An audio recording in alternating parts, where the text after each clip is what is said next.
that is interested in hearing Mr. Galloway's speech tonight. So thank you, Mr. Kenny, for helping to promote our cause and for helping to rally our troops and to help unify us to build a kind of movement we know will defeat the warmongers and will help us build a world of peace and justice we all know is possible and that we see here in this room tonight.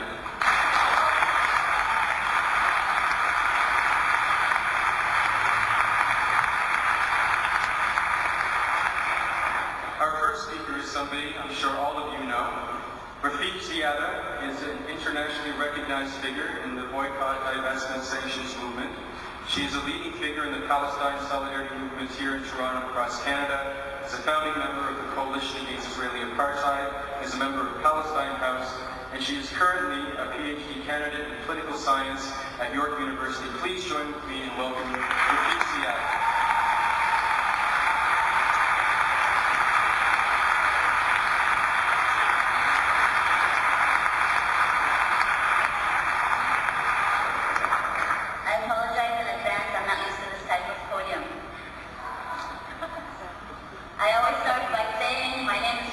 I'm a refugee from occupied Palestine, soon to be free Palestine.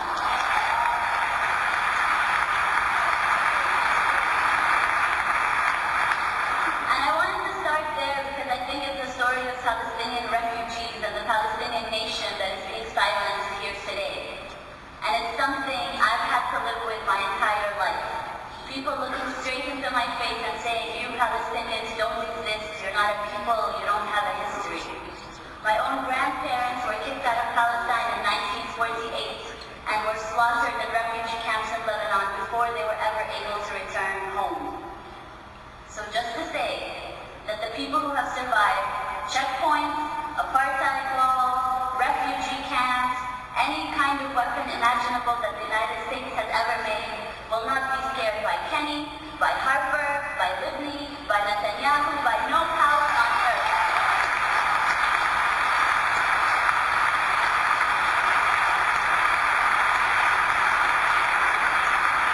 And I want to say that tonight with us, I'm very proud to say we have my two little cousins, Jennifer and Natalie, who are here to say that as people who have come to Canada who are Palestinian, we are not going to be treated as second-class citizens. We will have our rights whether they like it or not, and our stories and our history will be heard.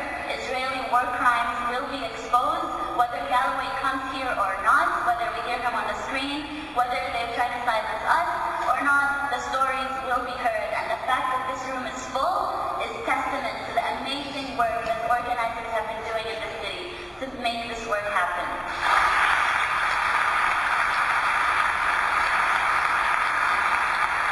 So, we're all here today to hear someone who's been banned, and I know a lot of us are still in shock at the fact that he was banned, even though this is something a lot of Arabs are very used to. You never know when you're crossing an airport when you're going to end up in a torture room in Syria.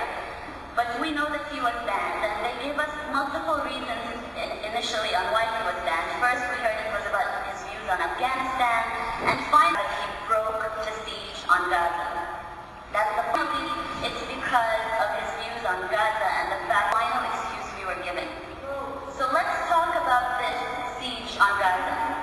Let's talk about the truth to what's happening to people in Gaza.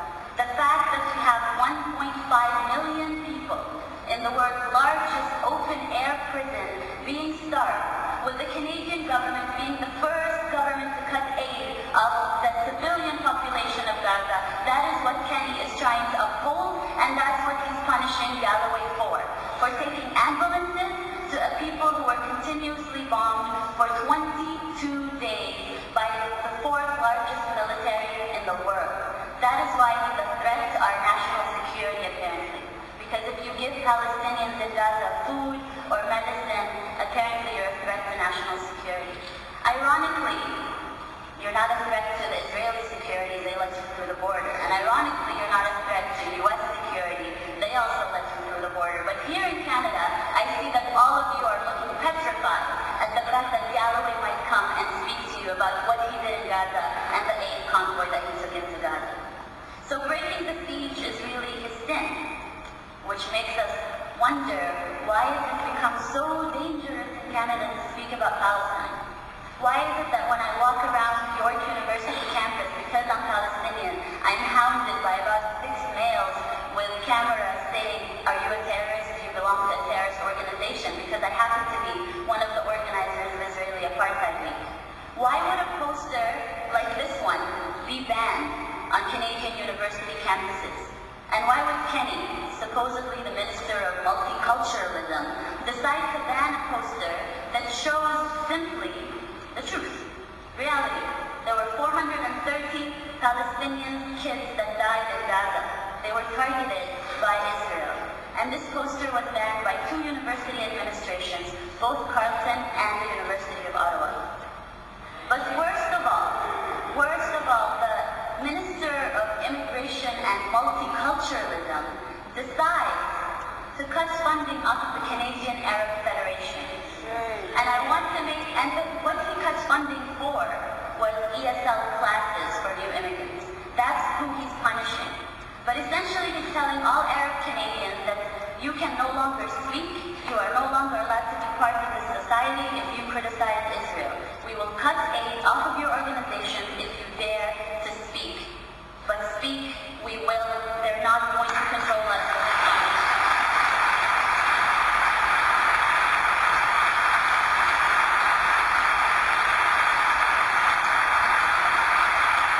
And here, it's also worth noting that we are very proud of the leadership of the Canadian Arab Federation,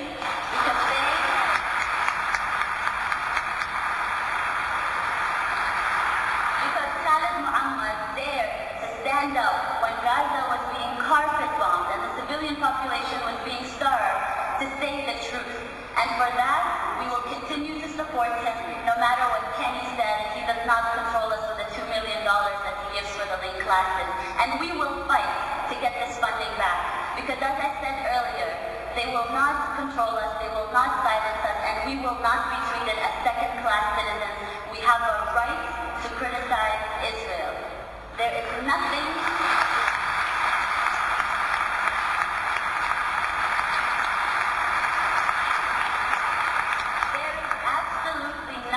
anti-Semitic about criticizing Israel. It is a state like any other state.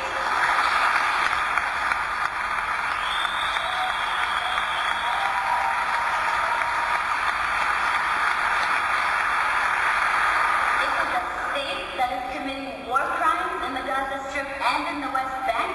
It is a state that is denying me my right to return to my home. It is a state that deserves to be boycotted and sanctioned and treated as a pariah state until it adheres to international law, and we have a right to say this.